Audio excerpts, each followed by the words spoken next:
ഇറാന്റെ വാണിജ്യ തീരത്ത് കൂടി യാത്ര ചെയ്യരുതെന്ന് അമേരിക്ക ആവശ്യപ്പെട്ടു.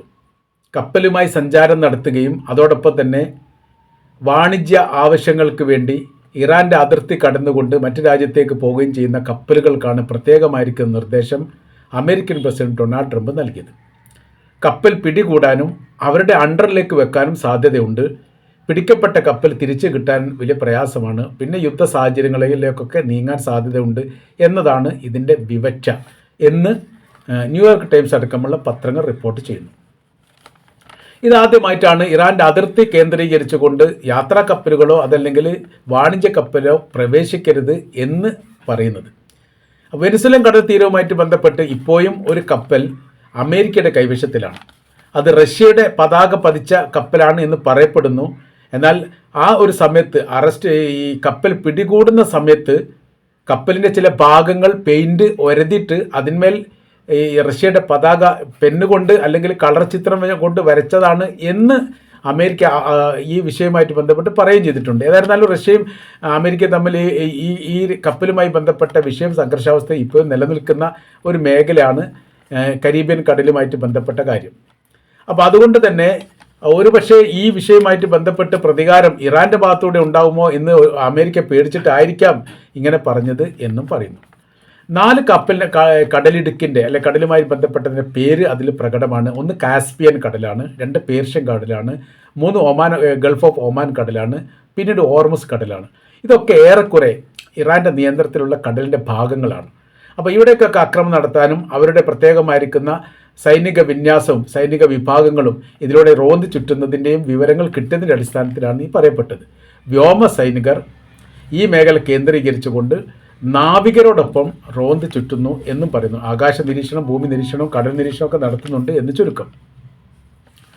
അപ്പോൾ ഇപ്പോൾ നിലനിൽക്കുന്ന സാഹചര്യങ്ങളൊക്കെ വല്ലാത്ത രീതിയിലുള്ള ഒരു അവസ്ഥയിലേക്ക് മാറിയിരിക്കുകയാണ്. അതിൻ്റെ കാര്യം എന്ന് പറഞ്ഞാൽ ഇറാൻ വിഷയത്തിൽ കർക്കശമായിരിക്കുന്ന ചില നിലപാടുകൾ ഇസ്രായേൽ എടുക്കുന്നു. ഇസ്രായേലിൻ്റെ പ്രധാനമന്ത്രി ഇപ്പോൾ ഇന്ന് സന്ദർശിക്കാൻ വേണ്ടി തീരുമാനിച്ചിട്ടുണ്ട്. ആ സന്ദർശിക്കുന്നതുമായിട്ട് ബന്ധപ്പെട്ട് ഇറാനെ ആക്രമിക്കാൻ വേണ്ടിയിട്ട് എന്തെങ്കിലും പഴുതുകളുണ്ടോ എന്നുള്ള കാര്യം അന്വേഷിക്കാൻ വേണ്ടിയിട്ടും അതിന് സമ്മതം വാങ്ങാൻ വേണ്ടിയിട്ടുമാണ് എന്ന് പറയുന്നു. ഒറ്റ തിരിഞ്ഞുകൊണ്ട് തന്നെ ഇറാനെ ആക്രമിക്കുക. അതുകൊണ്ട് എന്താണ് അതിൻ്റെ പരിണിത ഫലം എന്ന് ചോദിച്ചാൽ അതിനും ഇസ്രായേലിൻ്റെ ഭാഗത്ത് മറുപടി പറയാനുണ്ട്. ഏറ്റവും അവസാന ഘട്ടത്തിൽ ഇസ്രായേൽ പരാജയപ്പെടും എന്ന് ഉറപ്പാണ്. അങ്ങനെ ഉണ്ടാകുന്ന സമയത്ത് ആ യുദ്ധം അമേരിക്ക ഏറ്റെടുക്കും. തങ്ങൾക്കത് ഉറപ്പുള്ളത് കൊണ്ടാണ്. അതായത് ഇസ്രായേലിനെ ഈ മിഡിൽ ഈസ്റ്റുമായിട്ട് ബന്ധപ്പെട്ട മേഖലയിൽ പരാജയപ്പെടുത്തുകയോ ഇല്ലാതാക്കുകയോ ചെയ്യുക എന്നുള്ളത് അമേരിക്കയുടെ ഉദ്ദേശമല്ല. മിഡിൽ ഈസ്റ്റിൽ ഇസ്രായേൽ നിലനിൽക്കുക എന്നുള്ളത് തങ്ങളെക്കാണ് കൂടുതൽ ആവശ്യം അമേരിക്കയുടേതാണ്. അതവർ ചെയ്യും. അതുകൊണ്ടാണ് ഇസ്രായേൽ ഇറാനെ ആക്രമിച്ചതിൻ്റെ ഏറ്റവും അവസാന സമയം ബങ്കർ ബസ്റ്റർ ബോംബ് ഉപയോഗിച്ചുകൊണ്ട് ഇറാനെ ആക്രമിക്കാൻ വേണ്ടി അമേരിക്ക പോയത് ഞങ്ങളുടെ സമ്മതം കൊണ്ടൊന്നുമല്ല, പകരം ഇസ്രായേലിനെ ഞങ്ങളെ രക്ഷപ്പെടുത്താൻ വേണ്ടിയിട്ടാണ്.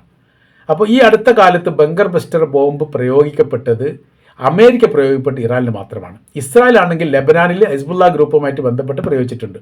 പക്ഷേ ഇസ്രായേൽ പ്രയോഗിച്ചത് വളരെ ശക്തി കുറഞ്ഞ 150 കിലോ ഭാരമുള്ളതാണ്. എന്നാൽ അമേരിക്ക പ്രയോഗിച്ചത് 13,000 കിലോ ഭാരമുള്ള. രണ്ടും തമ്മിൽ വലിയ വ്യത്യാസമുണ്ട്. രണ്ടും നിർമ്മിക്കപ്പെട്ടത് ഈ ബങ്കർ ബസ്റ്റർ രണ്ടും നിർമ്മിക്കപ്പെട്ട അമേരിക്ക തന്നെയാണ്. അതിൻ്റെ മേഡ് അവരാണ്. അപ്പോൾ ഈ തരത്തിലാണ് ഇപ്പോഴത്തെ പോക്കുകൾ. അപ്പോൾ അതിന് വേണ്ടിയിട്ട് എന്ത് ചെയ്യണം? അമേരിക്കയുടെ സമ്മതത്തിന് വേണ്ടിയിട്ടാണ് പോകുന്നത്. അമേരിക്ക സമ്മതിച്ചാൽ ഇസ്രായേൽ ആക്രമിക്കുമോ എന്ന് ചോദിച്ചാൽ അതൊരു കൃത്യമായിരിക്കുന്ന ഒരു നിലപാട് പറയാൻ നമുക്ക് സാധിക്കില്ല. അതിൻ്റെ കാര്യം എന്ന് പറഞ്ഞാൽ സമാധാന ചർച്ചയുമായിട്ട് ബന്ധപ്പെട്ട 2ാം ഘട്ടം നടത്താൻ വേണ്ടി തീരുമാനിച്ചിട്ട് ഒമാൻ തന്നെ വേദിയാകും എന്നാണ് പറയപ്പെടുന്നത്. അപ്പോൾ തൊട്ടടുത്ത ദിവസം വെള്ളിയാഴ്ചയാണ് അത് പറഞ്ഞത്. വെള്ളിയാഴ്ചയാണ് ഉണ്ടാവാനുള്ള സാധ്യത. ഇതിന് സമാനമായിരിക്കുന്ന സ്ഥിതി ഇതിന് മുമ്പ് ഉണ്ടായിരുന്നു. 5ാമത്തെ ഈ ചർച്ച കഴിഞ്ഞു. 6ാമത്തെ ചർച്ച എത്തുന്നതിൻ്റെ 4 ദിവസം മുമ്പാണ് ഇസ്രായേൽ ഇറാൻ ആക്രമിച്ചത്. അപ്പോൾ ഈ ഒരു വെടിനിർത്തലുമായി ബന്ധപ്പെട്ട കാര്യത്തെക്കുറിച്ചൊരു ചർച്ച നടത്തുന്ന സമയത്ത് ഇസ്രായേൽ ആക്രമിക്കില്ല എന്നൊന്നും പറയാൻ പറ്റില്ല. മുൻപത്തെ ഒരു സ്വഭാവം വെച്ച് നോക്കുന്ന സമയത്ത് സാധ്യതയുണ്ട്. അങ്ങനെയാണെങ്കിൽ അമേരിക്ക അതിന് വേണ്ടിയിട്ടുള്ള സഹായങ്ങൾ ചെയ്തു കൊടുക്കാനുള്ള സാധ്യത വളരെ കൂടുതലുമാണ്. അങ്ങനത്തെ ഒരു ഘട്ടം വന്നാൽ തിരിച്ചടി ഭയാനകരമായിരിക്കും എന്നുള്ളതിൻ്റെ ഒരു ആവർത്തനം ഇറാൻ്റെ പ്രസിഡന്റ് മെസൂദ് പെഷെഷ്കിയാൻ കഴിഞ്ഞ ദിവസം പുറപ്പെടുവിച്ചിരിക്കുന്നു. അപ്പോൾ ഇസ്രായേലിൻ്റെ ഇപ്പോൾ ചർച്ചാ സംബന്ധമായിരിക്കുന്ന കാര്യങ്ങളൊക്കെ ഇറാൻ യുദ്ധവുമായിട്ട് ബന്ധപ്പെട്ടാണ് എന്നുള്ളത് നമുക്കറിയാം. അപ്പോൾ ഈ വാർത്താ പ്രാധാന്യവും ഈ അന്താരാഷ്ട്ര മീഡിയകളുടെ വാർത്ത കൊടുക്കുന്ന രീതികളൊക്കെ വിലയിരുത്തിയിട്ട് അല്ലെങ്കിൽ അതിനെയൊക്കെ ഈ അതിൻ്റെ രൂപകാര്യങ്ങൾ നോക്കിയിട്ട് യുദ്ധത്തിൻ്റെ രീതികൾക്ക് മാറ്റം വരുത്തുക എന്നുള്ളത് സാധാരണഗതിയിൽ യുദ്ധവുമായിട്ട് അല്ലെ രാജ്യവുമായിട്ട് ബന്ധപ്പെട്ട യുദ്ധത്തിൻ്റെ സാധാരണ ചെയ്യാറുള്ളതാണ്. ഗസ യുദ്ധം കഠിനമായിരിക്കുന്ന സമയത്താണ് ഈ റഷ്യ എന്ന് പറയുന്ന രാജ്യം അല്ലെങ്കിൽ റഷ്യയുടെ സൈനികർ ഉക്രൈൻ്റെ മർമ്മപ്രധാന മേഖല പിടിച്ചെടുത്തത്. ആ സമയത്ത് അന്താരാഷ്ട്ര വാർത്താ പ്രാധാന്യം ഉക്രൈൻ ഇല്ലായിരുന്നു. കാര്യം എന്ന് വെച്ചാൽ ഗസയിൽ കൂടുതൽ മരണങ്ങൾ നടക്കുന്നു, പ്രതിരോധം ഉണ്ടാകുന്നു, സൈനികർ കൊല്ലപ്പെടുന്നു, സൈനികർ തട്ടിക്കൊണ്ടുപോകുന്നു. അങ്ങനെ അതുമായി ബന്ധപ്പെട്ട ഒരുപാട് സംഘർഷാവസ്ഥയും സാഹചര്യങ്ങളും നിലനിൽക്കുന്നതിനിടയിലാണ് റഷ്യയുടെ വലിയ മുന്നേറ്റം ഉണ്ടാക്കാൻ വേണ്ടി സാധിച്ചത്. സമാന സ്ഥിതി ഇപ്പോൾ തുടരുന്നുണ്ട് എന്നുള്ളതാണ്. ഗസയിൽ ഇപ്പോഴും പ്രശ്നങ്ങൾ അവസാനിച്ചിട്ടില്ല. കരാർ വ്യവസ്ഥ പ്രകാരമുള്ള ഒന്നും ഇസ്രായേൽ പാലിക്കുന്നില്ല. ആ വ്യവസ്ഥ പ്രകാരമുള്ള റഫ അതിർത്തി തുറന്നുകൊണ്ട് ലോകരാജ്യങ്ങൾ നൽകിയിരിക്കുന്ന സഹായം ഗസയിൽ എത്തിക്കാൻ വേണ്ടിയിട്ടുള്ള ശ്രമത്തിന് പൂർണ്ണമായിരിക്കുന്ന സ്വാതന്ത്ര്യം ഇസ്രായേൽ നൽകിയിട്ടില്ല. രണ്ട് കാര്യങ്ങൾ പറയുന്നുണ്ട്. ഒന്ന്, ഹമാസിനെ പിന്തുണക്കുന്ന വലിയൊരു സൈനിക ട്രൂപ്പ്, അവരുടെ ഭാഷയിൽ വലിയൊരു സൈനിക ട്രൂപ്പ് എന്നാണ് പറയുന്നത്. മറ്റുള്ള റിപ്പോർട്ടിലൊക്കെ ഒരു സൈനിക വിഭാഗം ഉണ്ട് എന്നാണ് പറയപ്പെട്ടുന്നത്. എന്നാൽ ആ ട്രൂപ്പിൻ്റെ സൈനിക മേധാവി അടക്കം കൊലപ്പെടുത്തിയിട്ടുണ്ട്, അല്ലെ കൊന്നിട്ടുണ്ട്. ആര് എങ്ങനെ എന്നുള്ളതിൻ്റെ വിവരങ്ങളൊന്നും പുറത്തു വന്നിട്ടില്ല. അഥവാ ഹമാസിൻ്റെ ഏതെങ്കിലും തരത്തിലുള്ള രഹസ്യങ്ങൾ ചോർത്തിയിട്ട് ഇസ്രായേലിന് കിട്ടാനാവുന്ന അല്ലെ കിട്ടുന്ന രീതിയിലുള്ള സാഹചര്യ സംവിധാനങ്ങൾ ഇപ്പം നിലനിൽക്കുന്നില്ല. അത് വല്ലാത്ത രീതിയിൽ ഇസ്രായേലിന് പ്രയാസമുണ്ടാക്കിയിരിക്കുന്ന കാര്യമാണ്. രണ്ടാമത്തെ ഭാഗം, ഈ വെസ്റ്റ് ബാങ്കുമായി ബന്ധപ്പെട്ട് ഇപ്പോൾ ഇസ്രായേൽ ഇടപെടൽ നടത്തുന്നുണ്ട്. വെസ്റ്റ് ബാങ്കിൽ കൂടുതൽ സെറ്റിൽമെൻറ്റ് സ്ഥാപിക്കാനും ഫലസ്തീനികളുടെ ഭൂമി പിടിച്ചെടുക്കാനും അല്ലെങ്കിൽ അവരുടെ വീട് പിടിച്ചെടുത്തുകൊണ്ട് അവിടേക്ക് ജൂത വിഭാഗത്തിന് കുടിയേറ്റം നടത്താനുള്ള അവസരങ്ങളും ഇസ്രായേൽ ഇപ്പോൾ ഒരുക്കിയിരിക്കുന്നത്. ഇസ്രായേലിൻ്റെ പാർലമെൻറ്റ് അതിന് ഔദ്യോഗികമായിരിക്കുന്ന പിന്തുണ അറിയിച്ചിട്ടുണ്ട് എന്നുള്ളതാണ്. അമേരിക്കയെ സംബന്ധിച്ചിടത്തോളം അവർ ഈ കണ്ടില്ലെന്ന ഭാവത്തിൽ അവർ നിൽക്കുന്നു. അറേബ്യൻ രാജ്യത്ത് വലിയ രീതിയിലുള്ള പ്രതിഷേധം ഇതിലുണ്ട്.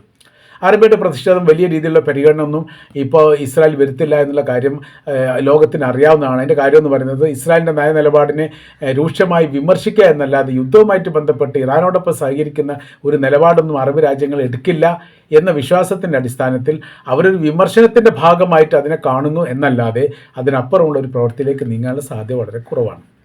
അപ്പോൾ ഇപ്പോൾ വെസ്റ്റ് ബാങ്കിൽ വലിയ പ്രശ്നങ്ങൾ നടക്കുന്നു എന്ന് പറഞ്ഞാൽ സുരക്ഷയ്ക്ക് വേണ്ടിയിട്ട് ഈ അവിടുത്തെ പൗരന്മാർക്ക്, ജൂത പൗരന്മാർക്ക് ആയുധങ്ങൾ നൽകുന്ന പ്രവർത്തികൾ നടത്തുന്നു. പിന്നീട് അവർക്ക് എന്തെങ്കിലും വിഷയം ഉണ്ടായിക്കഴിഞ്ഞാൽ വളരെ അടിയന്തരമായി ഇടപെടാനുള്ള സൈനിക സംവിധാനങ്ങളും എല്ലാം യഥാർത്ഥത്തിൽ വെസ്റ്റ് ബാങ്കിലുണ്ട്. വെസ്റ്റ് ബാങ്കിൽ ഈ അവിടുത്തെ ഫലസ്തീൻ അതോറിറ്റിയെ സംബന്ധിച്ചിടത്തോളം അവർ ഒരു രാജ്യമാണ് എന്ന പേരിൻ്റെ അപ്പുറമായ രീതിയിൽ മറ്റൊരു കാര്യം, അവിടെ സുരക്ഷാ സൈനികർക്ക് ആയുധങ്ങളോ സംവിധാനങ്ങളോ പ്രതിരോധിക്കാനുള്ള രീതികളോ കോടതികളോ അതുമായി ബന്ധപ്പെട്ട യാതൊന്നും എല്ലാം ഇസ്രായേലാണ്. യഥാർത്ഥത്തിൽ ഇസ്രായേലിൻ്റെ ഭാഗം തന്നെയാണ് വെസ്റ്റ് ബാങ്ക് അല്ലെ ഫലസ്തീൻ എന്ന് ഇപ്പോഴും പറയാൻ വേണ്ടി സാധിക്കും. 2023 ഒക്ടോബർ 7 ആക്രമണവുമായിട്ട് ബന്ധപ്പെട്ട് ലോകവ്യാപകമായ ചർച്ച നടത്തപ്പെടുകയും UN സഭ തന്നെ 10ലധികം പ്രാവശ്യം ഈ വിഷയമായിട്ട് ബന്ധപ്പെട്ട് യോഗം ചേരുകയും 165 രാജ്യങ്ങളിലധികം പാലസ്തീനെ രാജ്യമായിട്ട് അംഗീകരിക്കുകയും അതോടൊപ്പം ഇസ്രായേലിൻ്റെ പ്രധാനമന്ത്രി ബെഞ്ചമിൻ നെതന്യാഹുവിനെ ക്രിമിനൽ കുറ്റം ആരോപിച്ചുകൊണ്ട് അറസ്റ്റ് ചെയ്യാൻ വേണ്ടി അന്താരാഷ്ട്ര ക്രിമിനൽ കോടതി വിധി പ്രസ്താവിക്കുകയൊക്കെ ചെയ്ത വലിയ സംഭവങ്ങൾ ഈ വിഷയമായിട്ട് ബന്ധപ്പെട്ട് നടന്നിട്ടുണ്ട്. പക്ഷേ ഒരു ഫലവും ഉണ്ടായിട്ടില്ല. ഫലമുണ്ടാവണമെങ്കിൽ അമേരിക്കയ്ക്ക് ഇളവുണ്ടാവണം, അല്ലെങ്കിൽ അവർക്ക് ഇളവുണ്ടാവണമെങ്കിൽ അത് ഇസ്രായേൽ പറയണം എന്ന രീതിയിലാണ്. അപ്പോൾ ഗുണ്ട ആക്ട് പോലെയുള്ളൊരു പ്രവർത്തനം ഇപ്പോൾ നടക്കുന്നു. അപ്പോൾ യഥാർത്ഥത്തിൽ ഈ ഒക്ടോബർ 7 അക്രമവുമായിട്ട് ബന്ധപ്പെട്ട് എന്തെങ്കിലും ഗുണം പലസ്തീനുകൾക്കുണ്ടോ എന്ന് ചോദിച്ചാൽ ഒറ്റവാക്കലിന് ഉത്തരം ഇല്ല എന്ന് തന്നെയാണ്. ലോകാടിസ്ഥാനത്തിൽ ചർച്ച ചെയ്യപ്പെട്ടു, അതിപ്പോഴും ചർച്ച ചെയ്തുകൊണ്ടിരിക്കുന്നു. അത് അന്താരാഷ്ട്ര മേഖലയിലൊക്കെ വലിയ പ്രാധാന്യത്തോടു കൂടി ചർച്ചയിൽ ഇപ്പോൾ വന്നുകൊണ്ടിരിക്കുന്നതാണ്. അതിനോടനുബന്ധിച്ച് ഇസ്രായേൽ ഒറ്റപ്പെട്ടു പോകുന്നു, അമേരിക്കയും ഒറ്റപ്പെട്ടു പോകുന്ന ഒരു പ്രത്യേക സാഹചര്യങ്ങൾ നിലനിൽക്കുന്നു. ഈ ഒരു സാഹചര്യങ്ങൾ സൃഷ്ടിക്കപ്പെട്ടിട്ടുണ്ട് എന്നുള്ളൊരു യാഥാർത്ഥ്യമാണ്. അതിനപ്പുറമായി പാലസ്തീൻ സ്വാതന്ത്ര്യവുമായിട്ട് ബന്ധപ്പെട്ട കാര്യത്തെക്കുറിച്ച് ഒരു രൂപം ഉണ്ടായിട്ടില്ല. പല രാജ്യങ്ങളും പാലസ്തീനെ സ്വന്തം രാഷ്ട്രമായിട്ട്, ബ്രിട്ടൻ പോലും പാലസ്തീനെ സ്വന്തം രാഷ്ട്രമായിട്ട് അംഗീകരിച്ചിട്ടുണ്ട്. ഇസ്രായേലിന് രാജ്യമാക്കാനുള്ള അവസരം നൽകിയത് ഫലസ്തീനാണ് എന്നുള്ള കാര്യം, ഇസ്രായേലാണ്, ഈ ബ്രിട്ടനാണ് എന്നുള്ള കാര്യം നമുക്കറിയാം. അപ്പോൾ ഇസ്രായേൽ എന്ന് പറയുന്ന രാഷ്ട്രത്തെ സൃഷ്ടിച്ചത് ബ്രിട്ടനാണ്. അന്ന് പാലസ്തീൻ്റെ സൃഷ്ടിപ്പുമായിട്ട് ബന്ധപ്പെട്ട കാര്യത്തിന് അവർക്ക് വലിയ താല്പര്യമില്ലായിരുന്നു. ഇന്ന് പാലസ്തീനെ രാഷ്ട്രമായിട്ട് അവർ അംഗീകരിച്ചതുകൊണ്ട് കാര്യമില്ല. അമേരിക്കയെ പോലെ ലോകാടിസ്ഥാനത്തിൽ സൈനികപരമായിരിക്കുന്ന ബലവും ശക്തിയും ഇടപെടാനുള്ള ഒരു ധൈര്യവും ബ്രിട്ടന് കൈമോശം വന്നിരിക്കുന്നു എന്നുള്ളത് നമുക്ക് മനസ്സിലാക്കാൻ വേണ്ടി പറ്റുന്നത്. അപ്പോൾ നമ്മൾ പറഞ്ഞു വരുന്ന വിഷയം എന്ന് പറയുന്നത് ഫലസ്തീൻ വിഷയവുമായിട്ട് ബന്ധപ്പെട്ട കാര്യത്തെക്കുറിച്ചുള്ള അഭിപ്രായങ്ങൾ ഇപ്പോൾ വലിയ രീതിയിൽ രാഷ്ട്ര നേതാക്കന്മാർ പോലും പറയാത്തൊരു സാഹചര്യത്തിൽ വലിയ ഇടപെടൽ ഈ മേഖല കേന്ദ്രീകരിച്ചുകൊണ്ട് ഇസ്രായേൽ നടത്തുന്നു. അതോടൊപ്പം തന്നെ അമേരിക്കയ്ക്കുള്ള പേടി എന്ന് പറഞ്ഞാൽ ഏത് തരത്തിലാണ് ഇറാൻ്റെ തിരിച്ചടി ഉണ്ടാവുക എന്നുള്ളത് പറയാൻ പറ്റില്ല.